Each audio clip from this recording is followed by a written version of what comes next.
हे झालं होतं का आपलं धर्मनिरपेक्ष राज्यापर्यंत आलो होतो आपण, राईट? बरोबर ना? हो म्हणा. आता आपण त्याच्या पुढे जाऊ. बाकीचे कुठे आहेत?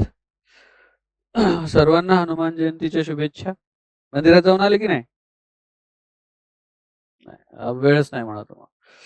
वेळ भेटलाच जा. इथून असे थोडे खाली गेले ना, बाजीराव रोडनी शनिवार चौक आहे, माहित आहे ना? पहिला दुसरा चौक, तिथे शनी मारुती मंदिर आहे. दर्शन घेऊन या.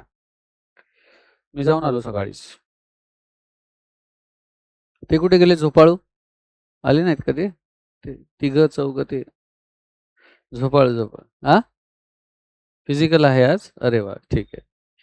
चला, काल आपण भारताच्या राज्यघटनेची वैशिष्ट्ये बघितली होती आणि काल जवळपास 10-11 वैशिष्ट्यांपर्यंत आपण आलो होतो. 11वं वैशिष्ट्य होतं धर्मनिरपेक्ष राष्ट्र. ऍक्च्युली जेव्हा आपली घटना तयार झाली होती तेव्हा त्या घटनेमध्ये समाजवाद आणि धर्मनिरपेक्ष हे दोन शब्द नंतर ऍड करण्यात आले.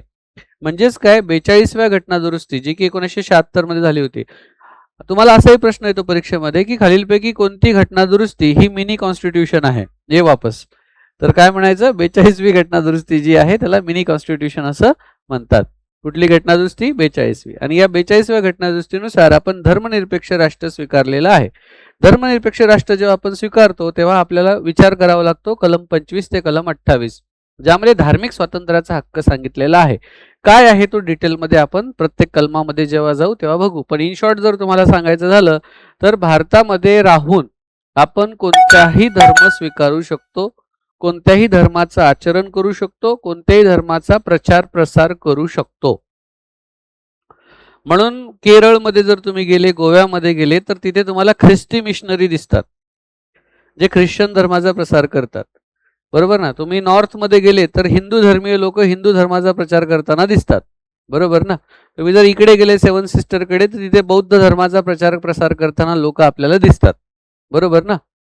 तुम्ही जर उत्तर प्रदेशमध्ये गेले तर तिथे तुम्ही बघत असाल सगळ्यात जास्त मुस्लिम लोकसंख्या बऱ्यापैकी आहे. 3 लोकसंख्या उत्तर प्रदेशमध्ये मोठ्या प्रमाणात आहे, एक हिंदू, मुस्लिम आणि दलित, अशा 3 लोकसंख्या तिथे मोठ्या प्रमाणामध्ये आहेत. आणि मग सगळ्यांना आपल्याला अधिकार आहे आपण कुठला धर्म स्वीकारायचा, कुठला धर्म नाही, कुठल्या धर्माचा प्रचार करायचा नाही करायचा हे आपल्या हातामध्ये आहे.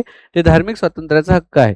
12वा सार्वत्रिक प्रौढ मताधिकार आहे आणि ते इलेक्शनचा जो अधिकार आपल्याला दिला होता तो 61व्या घटना दुरुस्तीनुसार केला होता. 61वी घटना दुरुस्ती कधी झाली?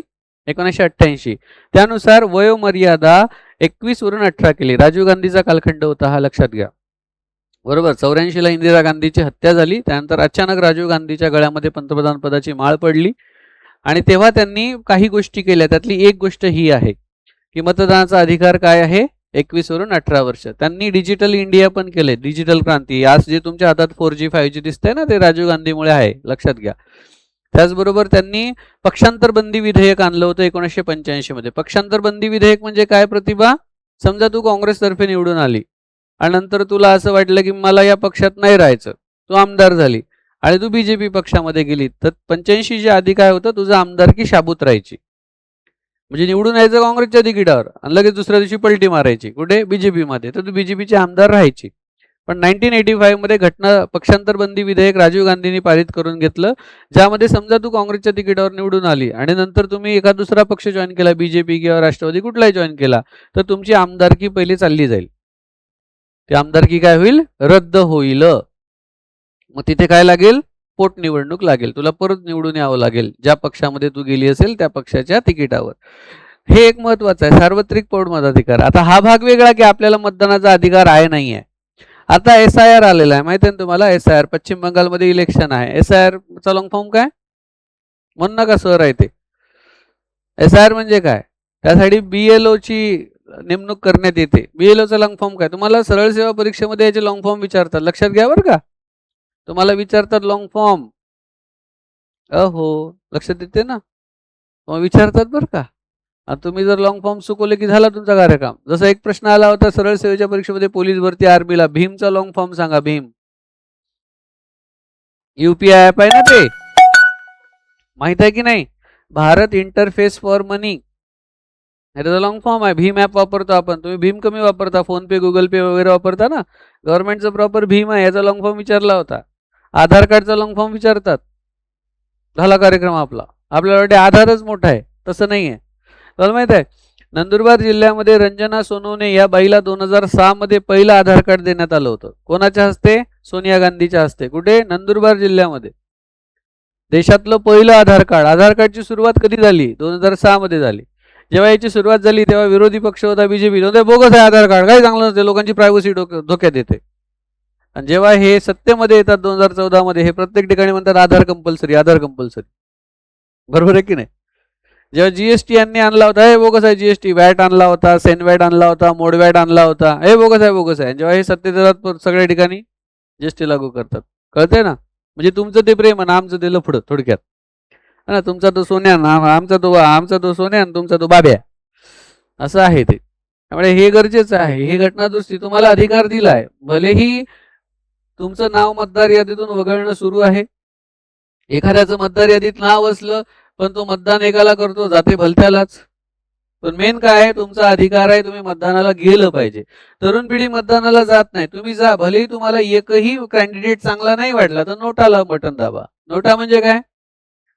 नन ऑफ द अबोव, म्हणजे वरीलपैकी एकही लायक नाही, सगळे नालायक कॅन्डिडेट आहे असं तुमचं म्हणणं आहे.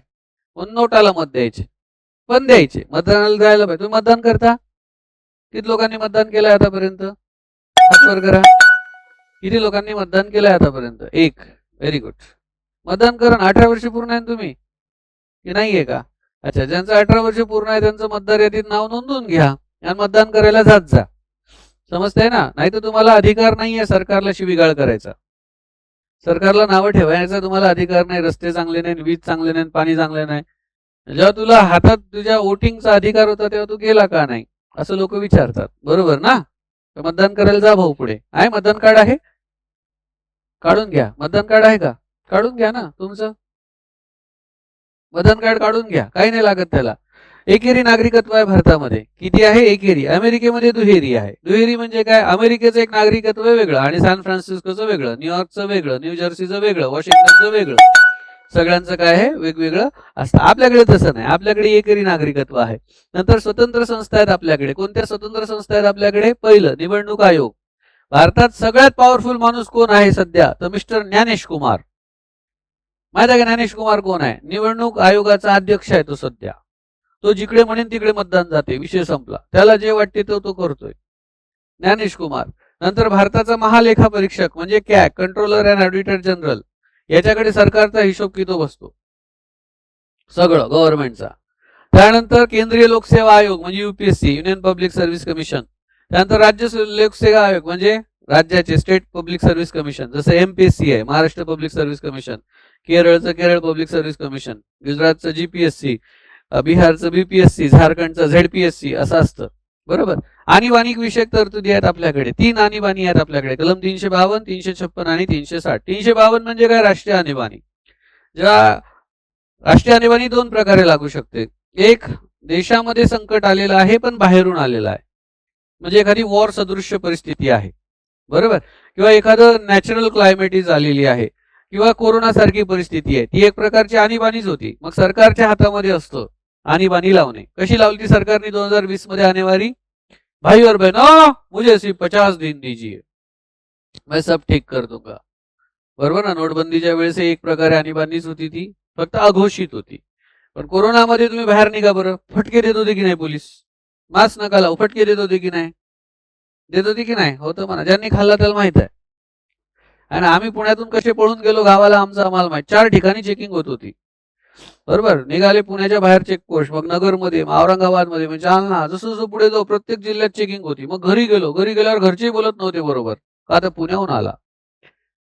आणि देशात पहिला रुग्ण पुण्यातच सापडला होता, माहित आहे ना? पुण्यातच सापडला होता. आणि तो का बरं पुण्यामध्ये सापडला? भारतामध्ये एवढा प्रसार वेगाने का झाला? कारण 2020 मध्येच, ऑलरेडी 19 मध्येच चायनानी लॅबोरेटरीमध्ये तो व्हायरस तयार करून स्प्रेड झाला होता, लीक झाला होता. आमचा राहुल्या किती वेळा सांगत होता, चायनामध्ये अशी अशी बिमारी आली आहे, सरकारने उपाययोजना करा. कोणाची उपाययोजना करा? जे मिडल क्लास आहे. कारण सगळ्यात जास्त फटका त्यांना बसणार आहे, श्रीमंतांना नाही बसणार. श्रीमंत काय करत होते कोरोनामध्ये? सकाळी उठायचे, फिर आज की फरमाइश, आज काय करायचं, ते वेगवेगळे पदार्थ करून खायचे. गव्हर्नमेंटने सांगितलं होतं कोरोना संपवा, लोकांनी किराणा संपवला. पण गरिबांचं ज्यांचं हातावर पोट आहे त्यांचं कसं व्हायचं? यांनी सांगितलं होतं पण गव्हर्नमेंटने अजिबात लक्ष दिलं नाही. यांनी मोठा प्रोग्राम ठेवला होता फेब्रुवारी महिन्यात, नमस्ते ट्रम्प. कुठे होता तो? अहमदाबादमध्ये. आणि ट्रम्प साहेब भारतामध्ये आले होते तेव्हा त्यांच्या स्वागतासाठी त्यांच्याकडून 1500 लोक आले होते अमेरिकेकडे. आणि 1500 लोक ऑलरेडी पॉझिटिव्ह होते. त्यात आपले लोक गेले, मोठा इव्हेंट केला जो करायला नव्हता पाहिजे, आहे की नाही? आणि मग तो प्रसार सगळीकडे होत गेला. आणि बदनाम कोणाला केलं तेव्हा? एका मुस्लिम समुदायाला, जे हज यात्रेला गेले ते तिकडून आले आणि येताना कोरोना घेऊन आले. काही पण फालतूगिरी, काही पण. म्हणजे माझी चूक असली की मी कशी प्रतिभावर थोपू, कशी शिवसेनेवर थोपू, असं माझा एक प्रयत्न असतो. माझा म्हणजे समजलं कोणाचा? अहो अय वापस ये, कोणत्या दुनियेत गेला, ये इकडे. आणि मग आपल्याला त्या 352चा अनुभव आला अघोषित. 356 म्हणजे काय? एखादं राज्य व्यवस्थित चालत नाही. तुम्हाला माहित आहे अजित पवार साहेबांनी सकाळी 4 वाजता उठून शपथ घेतली होती उपमुख्यमंत्री पदाची. मी 6ला उठलो योगायोग त्या दिवशी. मी कधी एवढा उशिरा उठत नाही. सकाळी उठलो, दूध आणायला गेलो, शेजारचे म्हणतात महाराष्ट्रामध्ये गव्हर्नमेंट फॉर्म झाली. म्हटलं कोणाची? म्हणे अजित पवार उपमुख्यमंत्री. म्हटलं का पागल झाले काय तुम्ही? हा म्हणे सकाळीच घेतली 4 वाजता शपथ. म्हणजे महाराष्ट्राचा राज्यपाल एवढा ऍक्टिव्ह आहे, सकाळी उठून शपथ देतो. त्याच्या मागे पवार साहेबाचं डोकं होतं. कारण महाराष्ट्रामध्ये तेव्हा काय लागू होती? राज्य आणीबाणी, कलम 356 लागू होतं. जेव्हा सरकार अस्तित्वात नसतं, बरोबर, तेव्हा 356 लागू असतं. आणि मग ती आणीबाणी उठवण्यासाठी तात्पुरतं का होईना अजित पवारला मंत्रिमंडळात सहभागी व्हायला सांगितलं. अजित पवार मंत्रिमंडळात सहभागी झाले, देवेंद्र फडणवीस मुख्यमंत्री झाले, अजित पवार उपमुख्यमंत्री झाले, आणि लगेच यांनी 10 दिवसात बाहेर. आणि कुठे आले? वापस उद्धव ठाकरेकडे. आणि मग उद्धव ठाकरे, नंतर अजित पवार, आणि कोण तिसरं? कोण? काँग्रेस. अशी यांची गव्हर्नमेंट आघाडी फॉर्म झाली हे उठवण्यासाठी. कारण राष्ट्रीय आणीबाणी असताना, राज्य आणीबाणी असताना तुम्ही निर्णय नाही घेऊ शकत. आणि आपलं सुदैव की भारतात अजूनही 360 लागू झालं नाही. 360 म्हणजे काय? आर्थिक आणीबाणी. जेव्हा महागाई प्रचंड वाढते. काल 1 तारीख होती, माहिती आहे तुम्हाला? बघता बघता 4था महिना लागलाय या वर्षीचा. 3 महिने संपले. हे वर्ष फार फार फास्ट चाललंय. तुमच्या हातात फक्त 9 महिने उरले काहीतरी बनायचं या वर्षी आयुष्यात तर. आणि काल सरकारने बॉम्ब टाकलेत. व्यावसायिक सिलेंडर 195 रुपयांनी वाढले डायरेक्ट. मागच्या महिन्यात 100 रुपयाने वाढले होते, या महिन्यात 195. जसं जसं युद्ध पुढे जाईल ना बेटा, महागाई प्रचंड वाढणार आहे. नंतर हवाई यात्राचे रेट वाढले. आता हवाई यात्रा का? पेट्रोल डिझेल लागतं वर जायला, पेट्रोल लागतं, प्युअर पेट्रोल लागतं, ते रेट वाढले. आता हळूहळू हे सार्वजनिक बस सेवा जी आहे याचे रेट वाढतील का? डिझेल पेट्रोलचे भाव वाढलेले आहेत. ऑटोवाल्याचे रेट वाढतील, रिक्षाचे रेट वाढतील, हळूहळू सगळंच वाढणार आहे. मग तुम्हाला कळेल की काय आहे. मग तेव्हा आर्थिक आणीबाणी लागते. आर्थिक आणीबाणी कधी लागते? झिम्बाब्वेमध्ये लागली होती. झिम्बाब्वे माहिती आहे तुम्हाला? वर्ल्ड कपमुळे माहीत पडलं असेल तुम्हाला.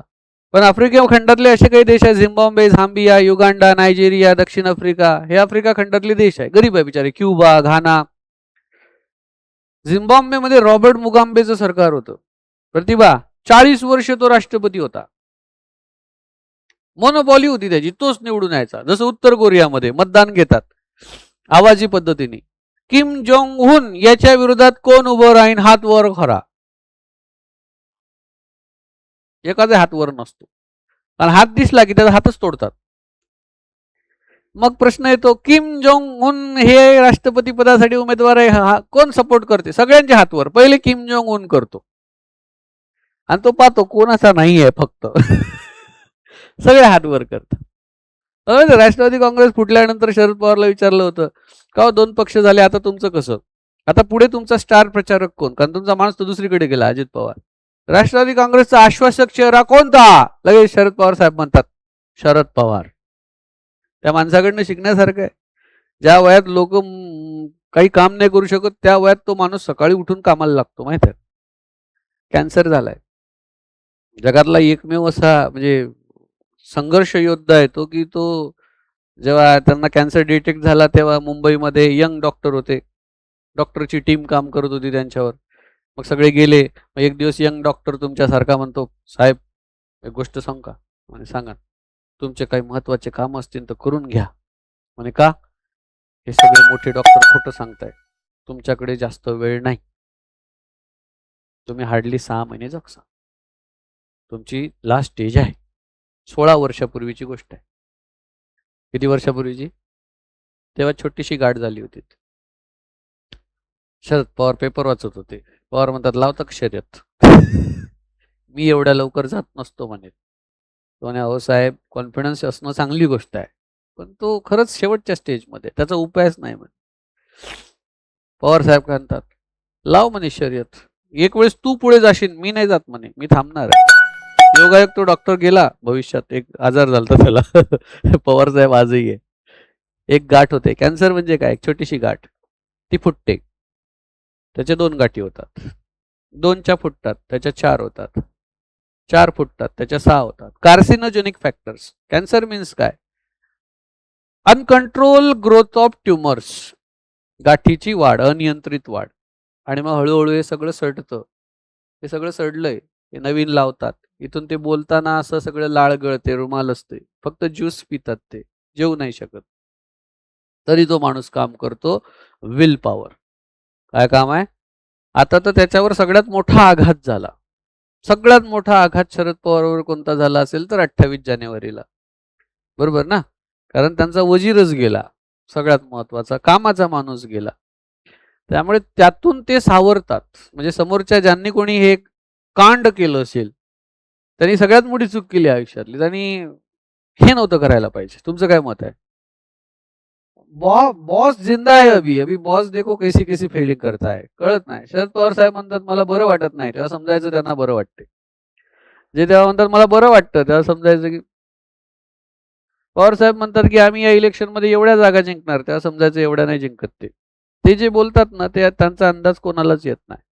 जगातलं सगळ्यात मोठं काय म्हणतात त्याला, ब्रेन आहे ते.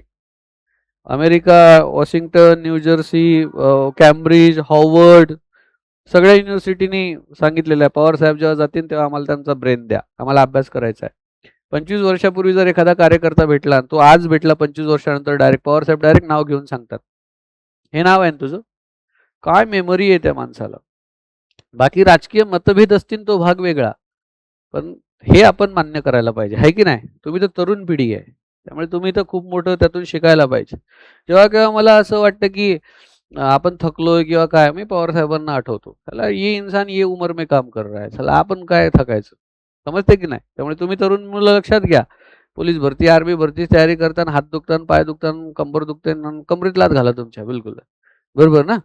दुखलं नाही पाहिजे. हो पोलीस भरती अजिबात आउट ऑफच आले पाहिजे, है ना? त्रिस्तरीय सरकार, त्रिस्तरीय सरकार आहे आपल्याकडे.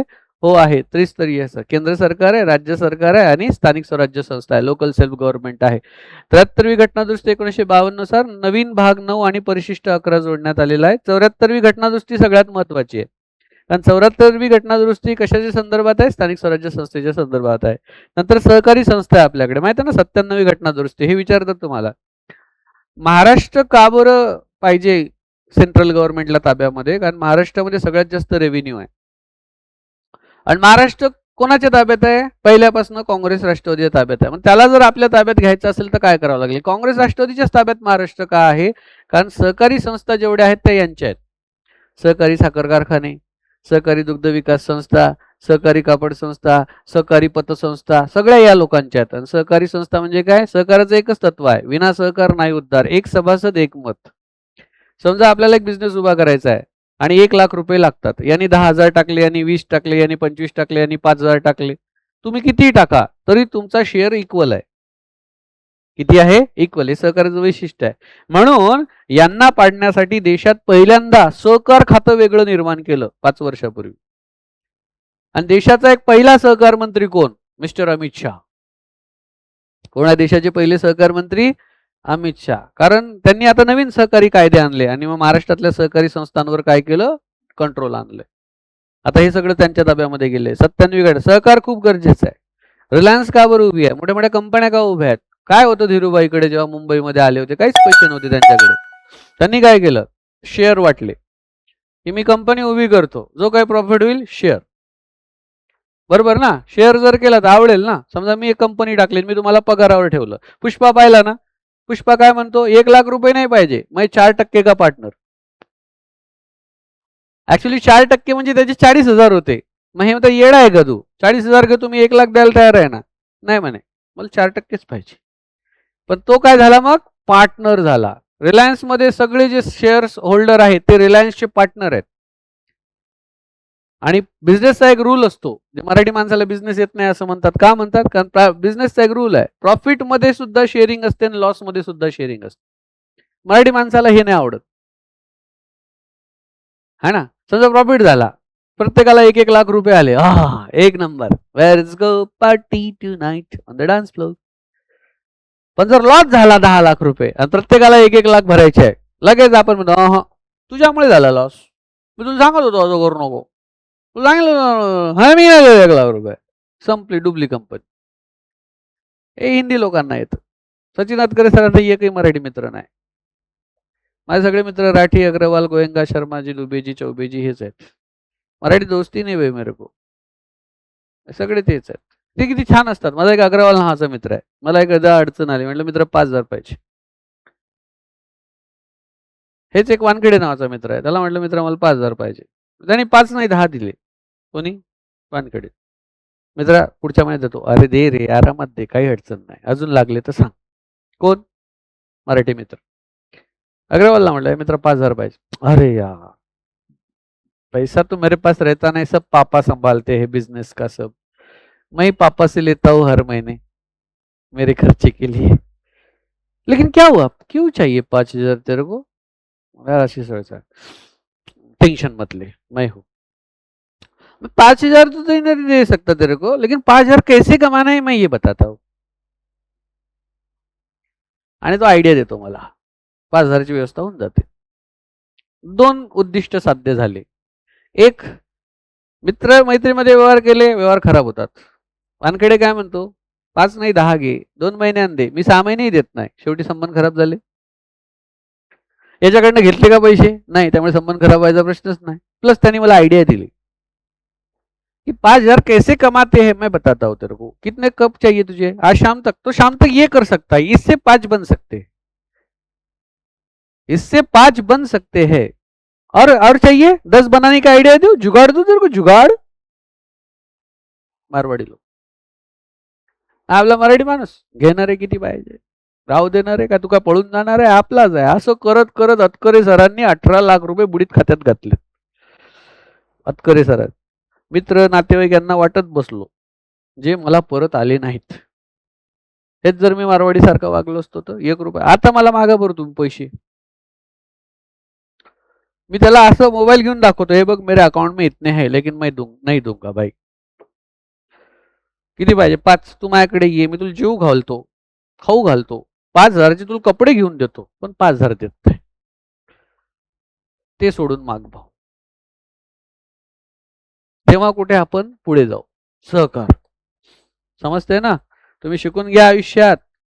मध आहे तर मासे आहेत. आज तुम्ही बेरोजगार आहात, उद्या नोकरी लागणार आहे, तेव्हा सगळे जवळ असणार आहे. सगळे जवळ असणार आहे. तुमच्या जवळ फक्त 2च व्यक्ती पाहिजेत तेव्हा, आई बाबा. भाऊ बहीण पण नाही आपलेत. लक्षात घ्या बरं का. आई बाबा म्हणतील बेटा एवढे पाहिजे, कशाला पाहिजे हा प्रश्न सुद्धा विचारायचा नाही, डायरेक्ट देऊन टाकायचे. बाबा अजून लागले तर सांगा, आई अजून लागलं तर. त्याचं काय केलं हा हिशोब सुद्धा विचारू नका. समजतंय ना. कशाला पाहिजे हे सुद्धा विचारू नका. कळते का? अहो नोकरी लागलं, बाकी भाऊ बहीण मित्र नातेवाईक दलिंदर शेजारी पाजारी अजिबात त्यांच्या नादाला लागू नका. समजतंय का. तुम्ही लवकरच स्वतःच्या पायावर उभे राहणार आहे. सचिन सर जे बोलतात सरस्वती आहे जिभेवर, खरं होणार आहे ते. जर तुम्ही हे माझं ऐकलं नाही, झालं तुमचा कार्यक्रमच आहे भविष्यात. ऐकसान ना. हो म्हणा. होच म्हणावं लागेल तुम्हाला, पर्याय नाही तुमच्या समोर. बरोबर. चला, राज्यघटनेवर टीका केलेली आहे. काही लोक म्हणतात उसनी राज्यघटना आहे. हा ठीक आहे, उसनी आहे. उसनी का बरं आहे? का बरं उसनी आहे? कारण वेगवेगळ्या देशाच्या राज्यघटनेकडनं आपण घेतलेलं आहे. ठीक आहे, करू द्या. टीका करणाऱ्यांना करू द्या, आपण लक्ष नाही द्यायचं. 1935च्या कायद्याची नक्कल आहे. हो आहेच, मी तुम्हाला सांगितलंच, बऱ्यापैकी तिथून घेतलंय. भारतीय किंवा भारत विरोधी आहे, काही लोक असं म्हणतात. काही लोक म्हणतात गांधीवादी नसलेली आहे. काही लोक म्हणतात अवाढव्य आकार आहे. काही लोक म्हणतात वकिलांचं नोंदणवन आहे, कारण त्यात वकील लोक जास्त होते. त्यामध्ये कोण होते? वकील लोक जास्त होते. बरोबर. नंतर काय पुढचा मुद्दा? हा, प्रास्ताविकेतले घटक हे शिकायचे आहेत आपला. काय प्रास्ताविका? आम्ही भारतीय लोक भारताचे एक सार्वभौम समाजवादी धर्मनिरपेक्ष लोकशाही गणराज्य. आणि या 5 शब्दांचा तुम्हाला अर्थ माहित पाहिजे. सांगू? हो म्हणा. असंच आहे ना. काय आहे सार्वभौम म्हणजे काय? भारत स्वतंत्र कधी झाला प्रतिभा? बोल की. बरोबर. आणि मग आपल्याला 1948, 49 आणि 50 या दरम्यान आपल्याला बाहेरच्या एखाद्या देशासोबत युद्ध करायचं झालं किंवा व्यापार करायचा झाला, व्यवसाय करायचा झाला, नवीन काही रिलेशन तयार करायचे झाले, तर आपल्याला करता येत होते का? नाही. जर युद्ध झालं, व्यवहार झाले, काही झालं, तर ते ब्रिटनच्या राणीच्या वतीने करता येत होते. कारण आपण सार्वभौम नव्हतो. सार्वभौमचा अर्थ काय होतो? अंतर्गत आणि बहिर्गत आपल्यावर कोणाचा अधिकार नाही. जसं तुम्ही सार्वभौम आहात का? नाही. तुम्ही सार्वभौम नाही का? अंतर्गत तुमच्यावर कोणाचा अधिकार आहे? आई बाबा. तुम्हाला सांगतो मुलींनो, ऐका. ऐकता ना? मुलींनो ऐका. मला 2 मुली आहेत. 2 पार्सल आहेत. एक 7वीला आहे, एक 3ऱ्या वर्गात आहे.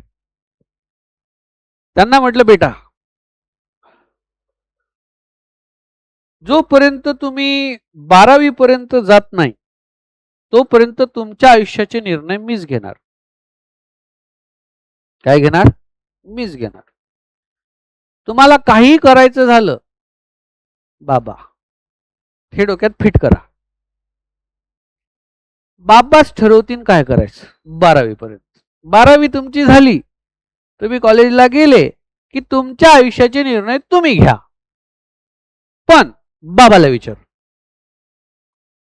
म्हणजे शेवटी पॉवर कोणाकडे? बाबा. म्हणजे 12 आणि 4 16. जर बी किंवा मेडिकलला गेले तर 4 वर्ष आणि BA BCom केलं तर 3 वर्ष. म्हणजे 21 वर्ष होईपर्यंत त्यांच्या आयुष्याचे इनडायरेक्टली निर्णय कोण घेणार? बाबा. आणि एकदा तुम्ही ग्रॅज्युएट झाले की तुमच्या आयुष्याचे निर्णय तुम्ही घ्या. काही बी करा, काही करा. माझी बायको खूप टेन्शन घेते जे दुनियेत चाललं ते. मुलींची सेफ्टी कसं होईल, काय होईल, त्यांचं भविष्य, त्यांचं लग्न. मला काही टेन्शन घेऊ नको. त्यांनी भविष्यात त्यांच्या पायावर उभं राहिले, आपलं तेवढंच काम आहे. बाकी ते त्यांच्या लग्नात आपल्याला बोलवतील नाही बोलवतील तो नंतरचा भाग आहे. ते कोण पाहिलं? आणि तेव्हा आपण त्यांना सांगू, बाई काही बी कर, नाही तर करशील गडबड काही बी. बरोबर ना? आमची आती बहीण होती एक आहे, चांगले स्थळ येत होते हो, डॉक्टर, इंजिनियर, वकील, गव्हर्नमेंट. नाहीच, ॲटिट्यूड. शेवटी कोणी भेटतच नव्हतं. मग एका रिक्षावाला भेटला शेवटी. आम्ही एवढं चिडवतो तिला, वाट माझी बघतोय रिक्षावाला. चांगले स्थळ सोडले, शेवटी पकडला रिक्षावाला. रिक्षावाला काही वाईट नाही आहे, दिवसाला पुण्यात मध्ये 2000 रुपये छापतो रिक्षावाला पुण्यात. पण गावाकडे कुठे काय आहे? तिने तिचा निर्णय घेतला, आता पश्चाताप करते. बरोबर ना? त्यामुळे पुढचं पुढचं तुम्ही बघा. सार्वभौम म्हणजे काय? तू सार्वभौम आहे कधी? आफ्टर 21. तुझ्या आयुष्याचे निर्णय तू घे. इथे भारत 26 जानेवारी 1950 ला सार्वभौम झाला. तोपर्यंत भारताने जेवढेही व्यवहार केले, युद्ध केले, ते सगळे खाली जी सही असायची ती इंग्लंडच्या राणीची असायची. आपण सार्वभौम नव्हतो का? कारण आपली घटना ही अस्तित्वात नव्हती. लक्षात येते? त्यामुळे भारत स्वतंत्र आहे आता आणि त्यावर कोणत्याही परकीय सत्तेचा आता अधिकार नाही. कधी? 26 जानेवारी पासून. त्याच्या आधी आपल्यावर इनडायरेक्ट इंग्लंड सोडून गेले, भारत स्वतंत्र झाला. म्हणून हा स्वातंत्र्य दिन आहे. हा काय आहे? प्रजासत्ताक दिन आहे. दोघातला फरक कळाला? हा रिपब्लिक आहे आणि हा काय? इंडिपेंडन्स आहे. दुसरं काय? भारत आपलं अंतर्गत बाह्य कारभार स्वतः बघेल. आफ्टर 21 माझी मुलगी ठरवेल तिच्या आयुष्यात काय करायचं आणि बाहेर पण काय करायचं, पण त्याच्या आधी मीच कर. मग आता त्याचा फायदा सांगू का? जांभूळ देऊ नको. आता ज्या दोघी, आम्ही दोघं ऑब्झर्व करत असतो फक्त. आम्ही घरी नसलो ना, दोघी एक नंबर राहतात. असं वाटते काय प्रेम आहे. आणि आम्ही घरी आलो ना, 1 मिनिट पटत नाही दोघींचं. असं वाटते मागच्या जन्माच्या दुश्मन होत्या काय. काय खतरनाक. लहानी तुम्हाला माहित आहे 1 नंबर आगाऊ असते. अरे त्रास देते, खूपच त्रास देते. मोठी आमची बिलकुल गरीब गोगल गाय आहे एकदम. दिसायला अप्रतिम सुंदर आहेत दोघी पण. अप्रतिम. मोठी तर खूपच सुंदर आहे, आम्ही तिला मारवाडीच म्हणतो. आता का सुंदर आहे? स्वर सुंदर आहे. स्वतःला कमी नाही लेखायचं. मॅडम पण सुंदर आहे. शुद्ध बीजा पोटी फळे रसाळ गोमटी. बरोबर ना? जसं बीज तसं निघतं ते. आता असं तर नाही म्हणा आफ्रिकेमधले दोघं नवरा बायकोन पोरगं गोरं निघलं, मग जरा डेंजर वाटतं. आहे की नाही? विचित्रच असतं ते. जेव्हा आम्ही ऑब्झर्व्ह करतो यांचं डिस्कशन काय होतं, हे ठरवतात काहीतरी प्लॅन करतात आणि म्हणतात हे आपल्याला हे करायचं आहे, पण बाबांनी काय सांगितलं 12वी पर्यंत बाबाला विचारून करायचं. तर ते शेवटी आम्हाला विचारायला येतात. हा त्याचा फायदा आहे. आम्ही प्रेशर नाही आणत त्यांना आम्हाला सांगाच. कारण आम्हाला माहिती आहे बऱ्याचशा गोष्टी आम्हाला न सांगताही करत असतील त्या. करतात. या डेंजर आहे ही पिढी आजकालची. एवढ्या आगाऊ आहेत काय सांगू तुम्हाला. हॉटेलमध्ये गेल्यावर आमचं काही चालत नाही, त्यांच्या मनाने असते. सार्वभौम आताच झालेत ते. आम्हाला माहिती नाही असे पदार्थ ते ऑर्डर करतात. म्हटलं बाबा हे काय आहे? बाबा हे कसं खातात? मला विचारावं लागतं त्यांना. ते सांगतात बाबा असं. तुम्ही कुठे शिकली? YouTube. खतरनाक, खतरनाक शिकतात ते आहे ना. बरं राष्ट्रकुल माहिती आहे तुम्हाला? इंग्लंडचं ज्याही देशांवर राज्य होतं ते सगळे देश एकत्र येऊन राष्ट्रकुल बनलंय. त्यामुळे भारत हा राष्ट्रकुलचा संस्थापक सदस्य देश आहे. समजते? राष्ट्रकुलमध्ये जेवढे देश आहेत ते सगळे कोण आहेत? ज्यांच्यावर इंग्लंडने कधी काळी राज्य केलं होतं. त्याचबरोबर संयुक्त राष्ट्र म्हणजे युनायटेड नेशन्स ऑर्गनायझेशन यासारख्या संघटनेचं सदस्यत्व स्वीकारणं म्हणजे सार्वभौमत्वाचा लोप होत नाही. याचा अर्थ आपण आपलं सार्वभौमत्व गहाण टाकलं असं होत नाही. दुसरा आहे समाजवाद. बऱ्याच लोकांना या शब्दाची ॲलर्जी आहे. आवडत नाही हा शब्द लोकांना. समाजवाद नाही आवडत आणि धर्मनिरपेक्ष नाही आवडत. म्हणून हे शब्द आपण उशिरा टाकले. कधी टाकले? 1976च्या 42व्या घटना दुरुस्तीनुसार हा शब्द टाकण्यात आला. भारतात लोकशाही समाजवाद आहे. समाजवाद म्हणजे काय असतो? ज्यामध्ये पब्लिक म्हणजे सार्वजनिक आणि प्रायव्हेट खाजगी क्षेत्राचं सहअस्तित्व आहे. म्हणजे मिश्र अर्थव्यवस्था. बघा आता एरोप्लेन विमान वाहतूक व्यवस्था खाजगी पण आहे आणि गव्हर्नमेंटची पण आहे. एअर इंडिया पण आहे आणि इंडियन एअरलाइन्स पण आहे. रेल्वे आतापर्यंत भारतातला सगळ्यात मोठा सार्वजनिक क्षेत्रातला उपक्रम होता. मोदी साहेबाच्या कृपेने आता तो खाजगी पण झाला. अडाणी रेल्वे झाल्यात. अडाणी रेल्वे झाल्यात बरं का. त्याचबरोबर रस्ते बीओटी बांधा वापरा हस्तांतरित करा. बरोबर ना? या तत्वावर आहे. म्हणजे खाजगी गव्हर्नमेंट पीडब्ल्यूडी पण रस्ते बांधते आणि खाजगी कंत्राटदार जे आहेत ते पण रस्ते बांध. दोघांची गरज आहे की नाही? तेव्हा कुठे देश पुढे जाईल. समाजवाद हा मार्क्सवाद आणि गांधीवादाचं मिश्रण. मार्क्सवाद म्हणजे काय? वर्ग संघर्षाचा सिद्धांत. मार्क्सवादामध्ये काय? श्रीमंत अजून श्रीमंत होतात, गरीब अजून गरीब होतात. तर त्याचं थोडं मिश्रण केलं की प्रत्येकाला अधिकार द्या, गरीबाला गरीब ठेवू नका. आणि गांधीवाद तर माहिती आहे आपल्याला. नंतर धर्मनिरपेक्ष हाही शब्द आवडत नाही. हा कधी टाकला? 1976च्या 42व्या घटना दुरुस्तीने टाकले. दोन्ही शब्द लक्षात घ्या. भारतात कोणताही राज्य धर्म नाही, म्हणून भारत हिंदू राष्ट्र आहे असं आपण म्हणू शकत नाही. आपला कुठला राज्य असं आहे का? महाराष्ट्राचा हिंदू धर्म आहे आणि केरळाचा ख्रिश्चन धर्म आहे, युपीचा मुस्लिम धर्म आहे, असं आहे का कुठे? वेस्ट बेंगॉलमध्ये मुस्लिम लोक जास्त आहेत, मग काय तो मुस्लिम धर्म आहे का? असं नाही. आपला कुठलाही राज्य धर्म नाही. प्रत्येक व्यक्ती कोणत्याही धर्माचं आचरण करू शकतो. तुम्ही करणार का? हो.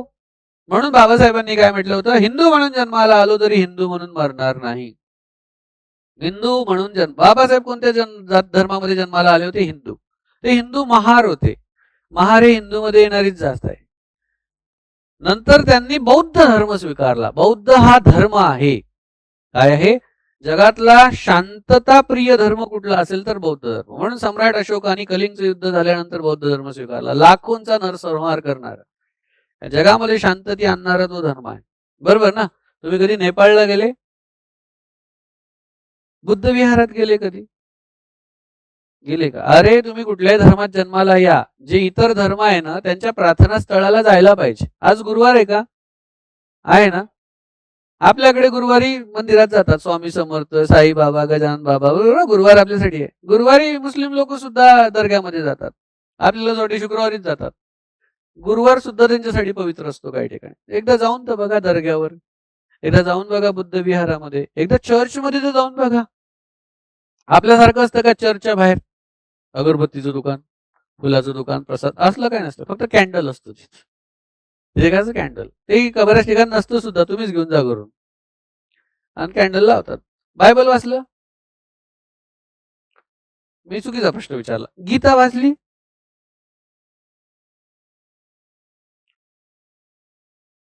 गीता वाचली का? थोडीशी. सांग पहिला योग काय? सांख्य योग. गीतेत 18 अध्याय आहेत. त्यातला पहिला कुठला आहे? सांख्य योग. सांख्य योग मध्ये काय असतं की आता गीता शिकवतो तुम्हाला. काय माझ्यावर वेळ आणली तुम्ही? तर हो या साहेब. की कुरुक्षेत्रावर हे पांडव असतात बेटा आणि हे कौरव असतात. हे सैन्य उभे आहे.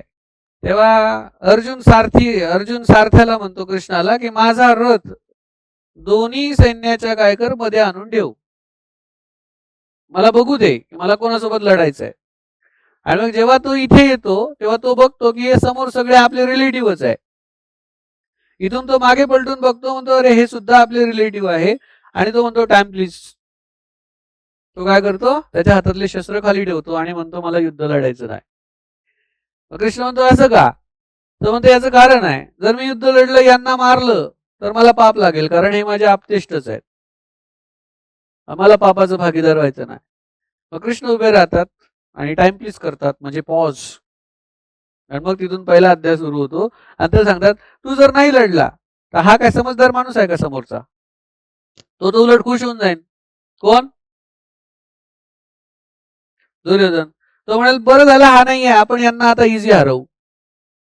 आणि तो काय करेल? यांना बिलकुल कत्लेआम करून टाकेल, मारून टाकेल. मग तू तुझ्या भावंडांसाठी तुझ्या सैन्यासाठी उभा नाही राहिला म्हणून तुला पाप लागेल. तू लढला तरी तुला पाप लागेल, तू नाही लढला तरी तुला पाप लागेल.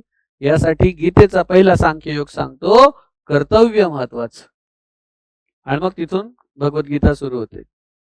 काय सुरू होते? गीता. अरे तुम्ही जर आहे ना तर वेळ भेटला तर वाचा तरी, वाचलीच पाहिजे. तुमच्या आयुष्यात किती प्रॉब्लेम येऊ द्या साहेब, भविष्यात एकमेव पुस्तक आहे तुम्हाला बाहेर काढेल.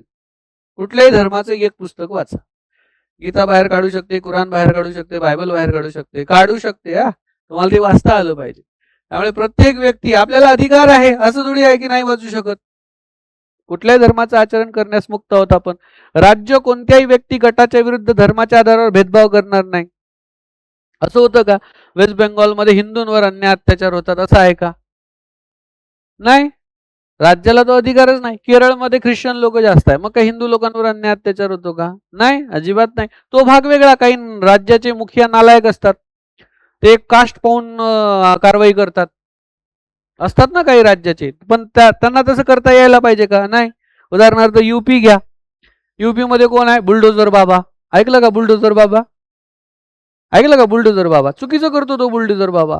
म्हणजे मुस्लिमांचे घर असेल तर तोडून टाकायचे, आणि हिंदूंनी दंगे केले तर त्याचंही तोड ना. लॉ सगळ्यांना सारखं आहे की नाही? अरे हो म्हणा, एक तर नाही म्हणा. लॉ सगळ्यांना सारखा आहे. काय झालं आता? काही हिंदूंचे घर तुटले, मग आता अरे यार आता काही खरं नाही आपलं. म्हणजे दुसऱ्यासोबत घडलं तर हसायचं, स्वतःसोबत घडलं तर रडायचं. म्हणून सेक्युलरिझम गरजेचं आहे. भारतीय राज्यघटनेमध्ये धर्मनिरपेक्षतेची सकारात्मक संकल्पना आहे. बाबासाहेबांनी धर्म बदलला. येवल्याला घोषणा केली, मी हिंदू म्हणून जन्माला आलो तरी हिंदू म्हणून मरणार नाही. आणि मग त्यांनी जगातल्या सगळ्या धर्मांचा अभ्यास केला. आणि मग त्यांना बौद्ध धर्मातले काही प्रिन्सिपल्स आवडले, तत्व आवडले, आणि मग त्यांनी आपल्या हजारो अनुयायांसहित त्या धर्माचा स्वीकार केला. आमच्या बुलढाणा जिल्ह्यामध्ये चिखली तालुक्यामध्ये पुरुषोत्तम खेडेकर नावाचे एक व्यक्ती आहे. त्यांनी जगामध्ये एकूण 18 धर्म आहे. किती धर्म आहे जगात? 18. त्यांनी 18व्या धर्माची स्थापना केली होती. त्या धर्माचं नाव होतं शिवधर्म. काय नाव होतं? शिवधर्म. म्हणजे आपल्या हिंदू धर्मात काय करतो आपण? देवाची आरती करताना सुरुवात कुठून करतो? गणपती बाप्पा, सुख करता दुःख करता. मग इतर देव वगैरे आपण करतो. त्यांच्या शिव धर्मात असं नाही. त्याच्यात एकच आरती आहे, जिजाऊ, आणि दुसरी आरती आहे शिवबाची.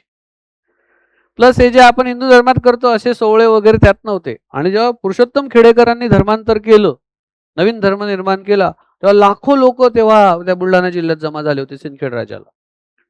परंतु तो धर्म पुढे अस्तित्वात नाही आला, कारण लोकांना ते नियम पाळणं कठीण गेले. म्हणून तो परत हिंदू धर्मामध्ये विलीन झाला तो धर्म. लक्षात घ्या, हे आपल्याला आहे सेक्युलर. लोकशाही आहे आपल्याकडे.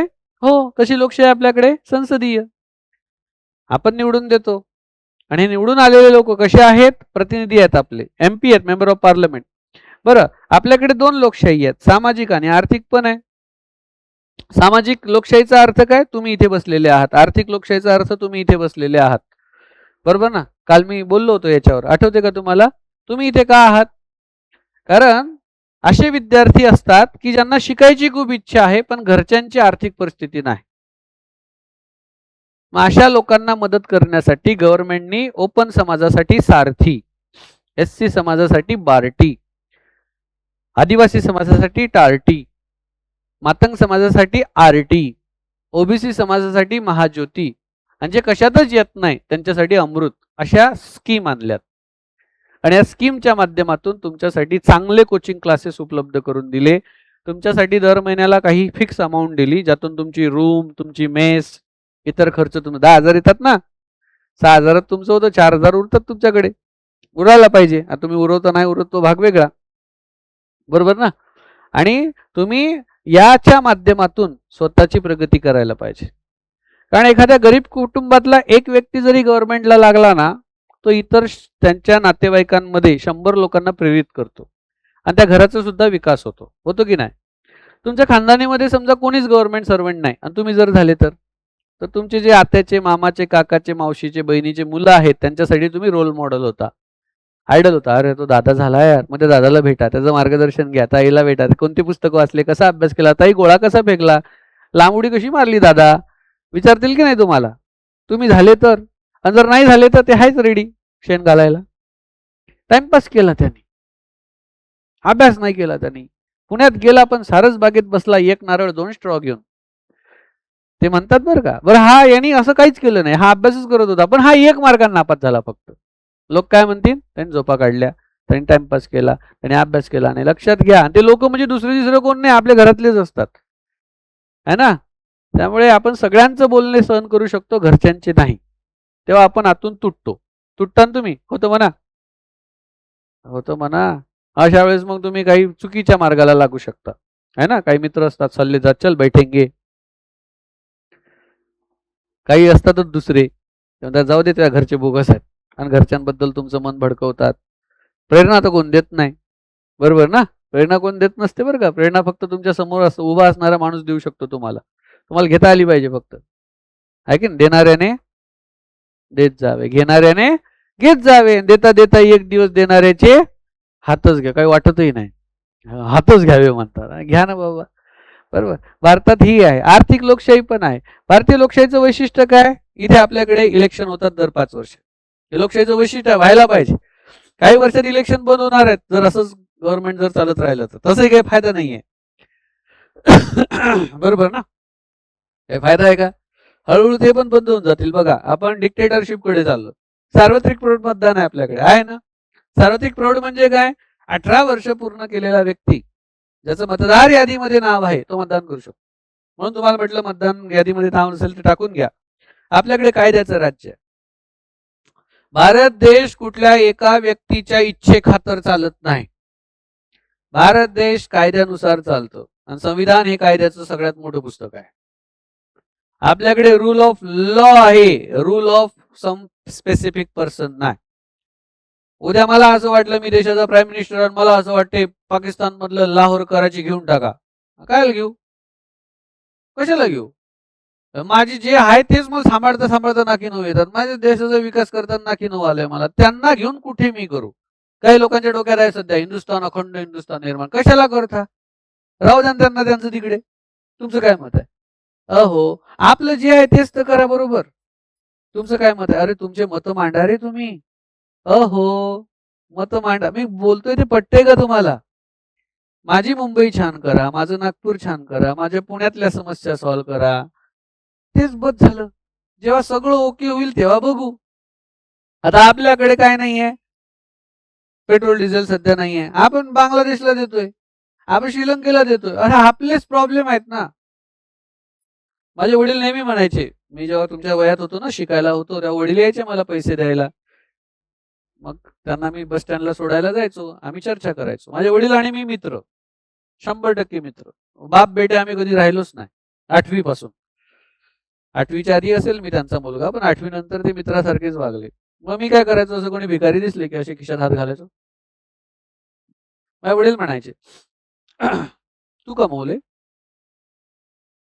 नाही, तुमचे तुला कोणी अधिकार दिला द्यायचा? बरं किती लोकांना देशील तू? एकाला, दोघाला? 4ला 10ला 20ला शेवटी तुलाच कमी पडतील दर महिन्याला. बरोबर ना? पहिले स्वतःच कर, स्वतःच्या गरजा भागव, स्वतः ओके हो आणि मग दुसऱ्यांना दे. आईजीच्या जीवावर बाईची उधार असं करायचं नसतं. बरोबर आहे की नाही? म्हटलं दादा मग यांचं बरं कधी होईल? म्हणे बेटा तू 2 लोकांच्या अंगावर कपडे देशील, ब्लँकेट देशील, 50ला देशील, 100ला देशील. लाखो लोक आहेत. शेवटी तुला एक गोष्ट मान्य करावं लागेल, हे त्यांच्या कर्माचे भोग आहेत, ते भोगावे लागणार आहेत त्यांना. कर्माचा सिद्धांत आहे बेटा. कर्माचा सिद्धांत कधीच चुकत नाही साहेब. तुमच्यासारखे मुलं आहेत 4 आणि 3 7 8 लोक. मॅडम लक्ष द्या. त्यात या मुलाला सगळ्यांना काय आवडलं? एका बागेमध्ये लागलेले मस्त आंबे, कैऱ्या. लक्ष कोणाचं गेलं? नाव सांग तुझं? हा मारुती. अरे happy birthday. Yes Maruti happy birthday.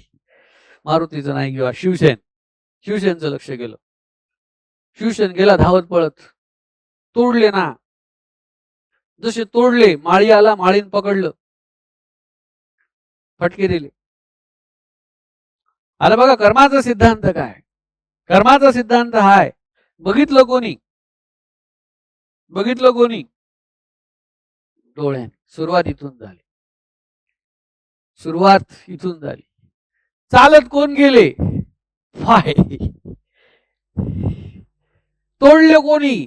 हात. तोडले कोणी? हात. खाल्ले कोणी? चव कोणाला समजली? जीव. पकडलं कोणी? माळी. मार कुठे बसला? पाठीवर. मार कुठे बसला? शेवटी पाणी कुठे आलं? मारल्यावर. जिथून सुरुवात केली ना बेटा, एंड तिथेच होत असतो. लक्षात घ्या कर्माचा सिद्धांत. आग से शुरू हुआ था सिलसिला, आंखों पे आके गिर गया. बरोबर ना? म्हणून कर्माचा सिद्धांत. तुम्ही कोणाला घाबरू नका. कोणालाच घाबरू नका जगात. कुठला महाराज नाही, तंत्र नाही, मंत्र नाही, फंत्र नाही, बुवा नाही, मास्तर नाही, कोणाला घाबरू नका. तुम्ही एकाच गोष्टीला घाबरा, कर्माचा सिद्धांत. कर्म तुम्ही जे करताय ना ते वापस तुमच्याकडे येणार आहे. म्हणून इतिहासाचं डेफिनेशन काय? History repeats itself. भूतकाळात घडलेल्या घटनांचा वर्तमान काळात असा अभ्यास करा जेणेकरून भविष्यकाळ उज्ज्वल झाला पाहिजे. That is history. हिस्ट्री म्हणजे काय? His a story. बघा हीच स्टोरी. स्टोरी आहे, ही कथा आहे. समजते का? पण तुम्ही आज जे काही करसाल, काही करसाल, तुम्ही कोणाला मदत केली, समजून द्यायचं हे वापस येणार आहे आपल्याकडे. आपल्याला पण जेव्हा मदत लागेल कोणतरी येईल. तुम्ही आज काही चुकीचं केलं, खोटे बोलले, समजून जा कोणतरी तुमच्याशी खोटं बोलून तुम्हाला फसवणार आहे. तरुण मुलांनी जास्त लक्षात घ्या, तुम्ही सगळ्यात जास्त फसवता तुमच्या आईबापाला. मुलींना सांगतो खास करून, तुम्ही सगळ्यात जास्त फसवता तुमच्या आईला आणि तुम्ही सगळ्यात जास्त फसवता तुमच्या बापाला. लक्षात घ्या. पण तुमच्या बाबाला तुमच्याबद्दल सगळं माहित आहे, ए टू झेड. एका नजरेत बाबाने स्कॅन केलेला आहे, पोरग किती पोचलेला आहे, पण तो कधीच बोलणार नाही. आणि तुम्हाला सांगतो तुमच्या आईने तुम्हाला एका नजरेत स्कॅन केलंय, पण ती आयुष्यात कधीच बोलणार नाही. आणि ते बोलत नाही ना, याचा तुम्ही गैरफायदा घेता. हे मला कधी कळालं? जब मैं 2 बेटी का बाप बना तब. लक्षात घ्या का, ते कधीच बोलत नाही, कधी बोलणारही नाही. त्यांना असं वाटतं हे सुधारतील कधीतरी भविष्यामध्ये, हे असं काही करणार नाहीत. हे वयच असं असतं, ठीक आहे, पण ते त्या लेवलला जाणार नाहीत, हा त्यांना विश्वास असतो. आणि शेवटी पोरी जे करायचं ते करतातच. आणि मग त्या बापाची जी उभी मान आहे ती खाली होऊन जाते, आहे की नाही? आनंद वाटतो आपल्याला त्याच्यामध्ये, आणि तो आनंद मग काही कामाचा नसतो. लक्षात घ्या बरं का. कर्माच्या सिद्धांताला रोज विचार करायचा. रोज मी जेव्हा झोपायला जातो ना बेटा, मी विचार करतो आज आज मैंने क्या किया. आणि मग वन डे रिकॅप असतं माझ्यासोबत. मग कोणाला दुखावलं का, कोणाला काही बोललो का. आता रात्रभर मला झोप नाही लागली, माहित आहे का? का? झोपताना मी माझ्या छोट्या मुलीला फटके दिले. कारण ती रात्री मूडमध्येच येते, रोजच आहे तिचं. म्हणजे 12 वाजले ना ती अभ्यासाचं घेऊन बसते, नाही तर खेळते. अरे आम्हाला झोपू दे, सकाळी उठायचं, त्या मोठीचे पेपर आहे, तिचं सकाळीच एक्झाम आहे, एक्झाम सुरू झाल्यात. खूप त्रास देते, खूप त्रास देते. मग शेवटी मी काय केलं, तिला फटके दिले. मग फटके दिले, रडत बसली. रडत बसली, मग आपण कसं लक्ष दिलं नाही तिच्याकडे. लक्ष दिलं की ती अजून रडते. पण ती तर रडून रडून झोपी गेली, पण मला काही झोप नाही लागली भाऊ रात्रभर. माझे डोळे पाहून घ्या कसे झाले एकदम. मला झोपच नाही लागली रात्रभर. का? माझ्या कर्माचा सिद्धांत. मैंने उसको दुखाया, उसका दिल दुखाया, उसने मुझे दुखाया. भाई तेरे को नींद ही नहीं आएगी. सकाळी मी त्याला उठवलं, बेटा उठ. अजिबात नाही, रात्री तुम्ही असं केलं. अरे हो सॉरी बेटा. सकाळी ती तयारी केली, चल मंदिरात जाऊन येऊ, आज बर्थडे आहे मारुतीचा. मंदिरात जाऊन आलो आम्ही मस्तपैकी, छान. मग तिचा आज तिला खुश करणं आहे मला. आज मग तिचं ती म्हणेल तसं, स्विगी झोमॅटो आज उसका ही दिन है. आज तिला खुश ठेवलं, मी खुश. तिला नाराज केलं, मी नाराज. सेम तुमच्या लाईफमध्ये सुद्धा हे आहे. त्यामुळे थोडासा विचार करा. ज्या दिवशी हे हे खूप गरजेचं आहे बरं का. हा शब्दच ते मेन आहे, कायद्याचं राज्य. स्वतंत्र न्याय व्यवस्था आहे आपल्याकडे. तुमच्या घरात न्याय व्यवस्था मम्मी पप्पा आहे. देशामध्ये सुप्रीम कोर्ट आहे, हायकोर्ट आहे, डिस्ट्रिक्ट कोर्ट आहे. आणि व्यक्ती स्वातंत्र्य, लोकशाहीचं सगळ्यात महत्वाचं वैशिष्ट्य आहे. आणि भारतात याचा गैरफायदा घेतात. व्यक्ती स्वातंत्र्य म्हणजे हे आहे का, पाश्चात्य संस्कृतीचं जतन करणे. मंदिरामध्ये जाताना बायका गाऊनवर जातात. गाऊन, तर गाऊन रात्री घरी घालायचा असतो, घाणेरडा अस्वच्छ असतो तो. स्वच्छ कपडे घालून मंदिरात गेले पाहिजे. मंदिरात तुम्ही एवढाले कपडे घालून जाता, अलाउड नाही आहे. मग एखाद्याने रूल बनवला, व्यक्ती स्वातंत्र्य. असं असतं का व्यक्ती स्वातंत्र्य? कळते का तुम्हाला? मुलं मुली सार्वजनिक ठिकाणी धूम्रपान करू नये. व्यक्ती स्वातंत्र्य. असं कसं व्यक्ती स्वातंत्र्य येते? व्यक्ती स्वातंत्र्य दिलं याचा गैरफायदा करू नका. भारत आणि पाकिस्तान एका दिवशी जरी स्वतंत्र झाले, एक दिवसाच्या फरकाने, तरी भारतामध्ये तुम्हाला एवढं व्यक्ती स्वातंत्र्य दिलंय बेटा, की तुम्ही मोदीला शिव्या घालू शकता, तुम्ही प्राईम मिनिस्टरला शिव्या घालू शकता, तुम्ही देशाच्या प्रमुखाला शिव्या घालू शकता. एवढं व्यक्ती स्वातंत्र्य भारतात दिलं. पाकिस्तानमध्ये द्या बरं असं. द्या पाकिस्तानच्या राष्ट्रपतीला शिव्या, पाकिस्तानातल्या लोकांनी उडवून लावतील त्याला. हा आपला देश आहे, जो आपल्या देशात एवढ्या लेवलचं व्यक्ती स्वातंत्र्य दिलंय, की तुम्ही तुमच्या सरकारवर टीका करू शकता, बोलू शकता, त्यांना सांगू शकता. बाहेरच्या देशात हे पण नाहीये. पण याचा गैरफायदा घ्यायला पाहिजे का आपण? नाही. मोदी हे देशाचे पंतप्रधान आहे. आपण पंतप्रधान पदाचा आदर करतो, व्यक्तीचा नाही. लक्षात घ्या. मग तो व्यक्ती कोणी असो त्या पदावर बसलेला, आपण व्हॅल्यू कोणाला देतो? मी डेप्टी कलेक्टर झालो, या चेअरवर बसलो, तुम्ही या चेअरला नमस्कार करता की मला नमस्कार करता? चेअरला, कारण ही चेअर डेप्टी कलेक्टरची आहे. लक्षात घ्या बरं का. आपल्या घरात वडिलांना तोपर्यंत व्हॅल्यू आहे जोपर्यंत वडील कमवतात. ज्या दिवशी वडील रिटायर झाले, घरात बसले, 1 वर्षात वडिलांची व्हॅल्यू कमी होते. लक्षात घ्या बरं का. मग हे शेणफळ तुमच्यासारखे कमवून आणतात. मग वडील म्हणतात, बेटा दे रे, दवाखान्याला पैसे पाहिजे. बेटा माझा चष्मा तुडला. बाबा तुम्हाला कळतं की नाही, व्यवस्थित वापरायचं समजा नाही तुम्हाला. एक मारा त्या पोट्याला कानाखाली. कारण त्याला त्या पोराचंही बरोबर आहे बिचाराच्या, त्याच्या पगारात कसं भागावं एवढं सगळं, है ना. तेव्हा बापाची व्हॅल्यू कमी होते. व्यक्ती स्वातंत्र्य दिलं, त्याचा योग्य फायदा करा. आणि हे सगळ्यात महत्वाचं, गणराज्य. भारतात कोण महत्वाचं आहे? जनता. भारतातला सगळ्यात सुप्रीम पॉवर कोण आहे? पब्लिक. म्हणून ते गाणं पण आहे, ये तो पब्लिक है, ये सब जानती है. बरोबर ना. इथे कोणताही विशेषाधिकार संपन्न वर्ग नाही. ऍक्च्युली हा जोक आहे. गणराज्यानुसार कोणताही विशेषाधिकार संपन्न वर्ग नाही, पण भारतात आहे.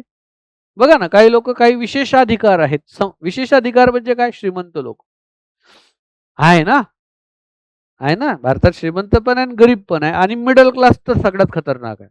तुम्हाला सांगतो, आयुष्यात बनायचं असेल ना, एकदम श्रीमंत बना, एकदम गरीब बना. मिडल क्लास बनू नका.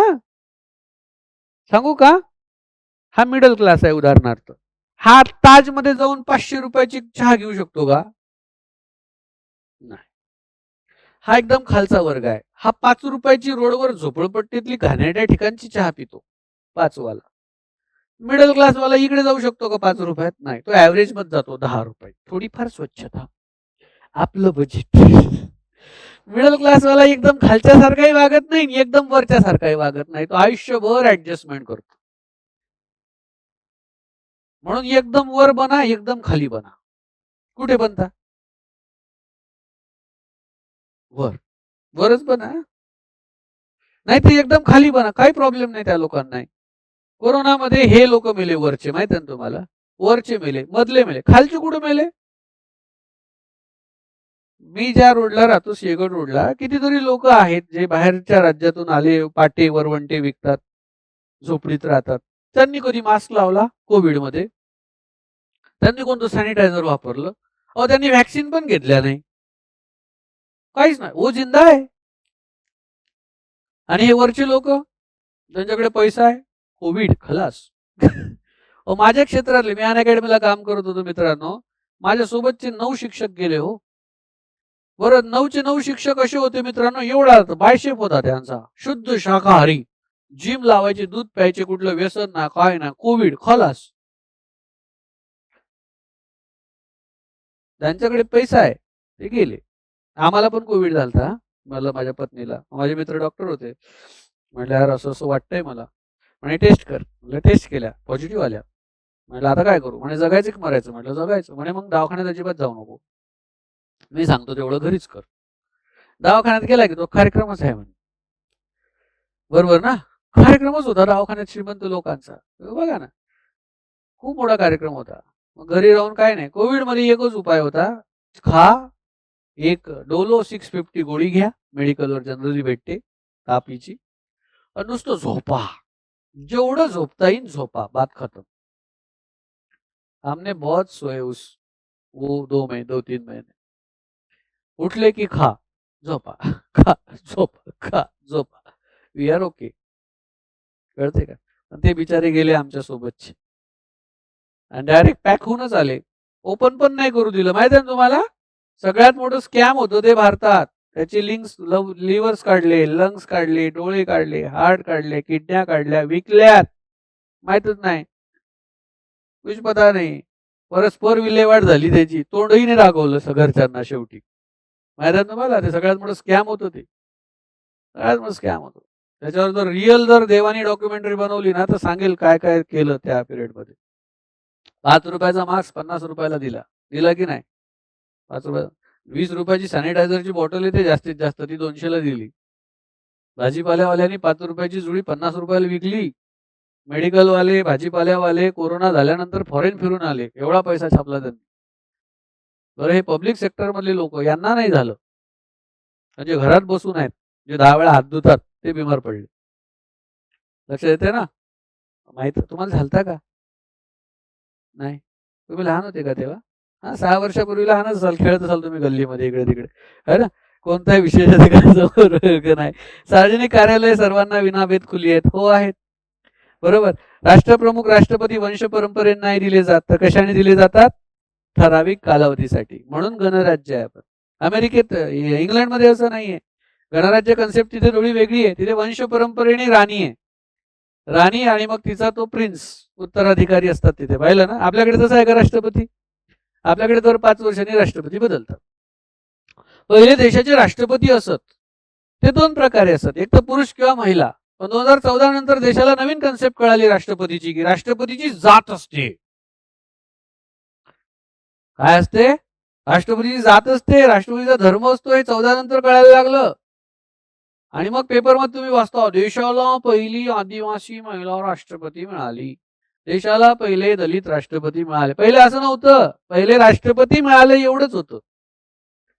राष्ट्रपती देशाचा सर्वोच्च प्रमुख आहे. जेव्हा देशामध्ये एकदम मोठी गोष्ट होत असते ना, त्याचं ओपनिंग असतं, ते राष्ट्रपतीच्या हस्तेच होतं. जी युनिक चीज आहे, जी महत्वाची आहे, जी महत्वाची वास्तू आहे, त्याचं उद्घाटन सगळं राष्ट्रपतीच्या हस्ते होतं. पण गेल्या 10-11 वर्षात पाहिलं, राष्ट्रपतीच्या हस्ते फार कमी उद्घाटन झाले. सगळ्या ठिकाणी आमचाच माणूस असतो, हो, त्याच्याच हस्ते उद्घाटन. सगळ्यात मोठी कथा माहिती आहे? राम मंदिराचं उद्घाटन, अयोध्येमधलं राम मंदिराचं उद्घाटन राष्ट्रपतीच्या हस्तेच व्हायला पाहिजे होतं. नाही झालं का? ती आदिवासी आहे. तिथे सुद्धा जात पाहिल्या गेली. कुठे आलो आपण? समजते का? मेरा देश बदल रहा है. पॉलिटिकल सायन्स शिकवतोय तुम्हाला, डंके की चोट पे शिकवतो. समजलं की नाही? पॉलिटिकल सायन्स जर शिकत असाल ना, तर खऱ्याला खरं म्हणणं शिका आणि खोट्याला खोटं म्हणणं शिका. अंधभक्ताची पट्टी उतरवून टाका, रियालिटी सोबत जुळा. ही आपली कॉन्स्टिट्यूशन आहे. आणि एक दिवस जेव्हा तुमचे हक्क काढून घेण्यात येतील ना, गव्हर्नमेंट लवकरच ते करणार आहे, तुमचे हक्क सुद्धा निघून जातील काही दिवसात, मग तुम्हाला संविधानाची आठवण येईल आणि मग तुम्ही आवाज उठवणार. पण तोपर्यंत खूप उशीर झालेला असेल, पुलाखालून भरपूर पाणी गेलेलं असेल. त्यामुळे भारताची जेनजी जागृत व्हा. समजते का? अहो, अहो, कळते की फक्त मलाच कळते? जर तुम्ही तुमच्या गावातल्या मंडळात आवाज नाही उठवू शकत, तुम्ही तुमच्या गावातल्या ग्रामपंचायत ग्रामसभेत आवाज नाही उठवू शकत, तुम्ही मोठ्या लेवलला काय आवाज उठवणार? त्यामुळे आवाज उठवा, बोला. जे चुकीचं आहे त्याला चूक म्हणा, जे बरोबर आहे त्याला बरोबर म्हणा. ते तरी शिका ऍटलिस्ट. समजतंय का? माझ्यासारखे लोक समाजाला नाही चालत, कारण आम्ही स्ट्रेट फॉरवर्ड बोलतो. Yes sir. समजते? पक्का? पक्का? थांबू इथे. काय शिकलो आपण? उद्देश पत्रिकेमधले महत्वाच्या गोष्टी. उद्याला आपण काय घेणार आहोत? हे उद्देश पत्रिकेचं वर्णन आणि बाकी सगळ्या गोष्टी. काही विचारायचं, काही सांगायचं, काही प्रश्न? 2 तास पाहिजे नाही का लेक्चर तुम्हाला? 1 तासात काहीच होत नाही ना? बोर झालं नाही ना कोणी? नक्की?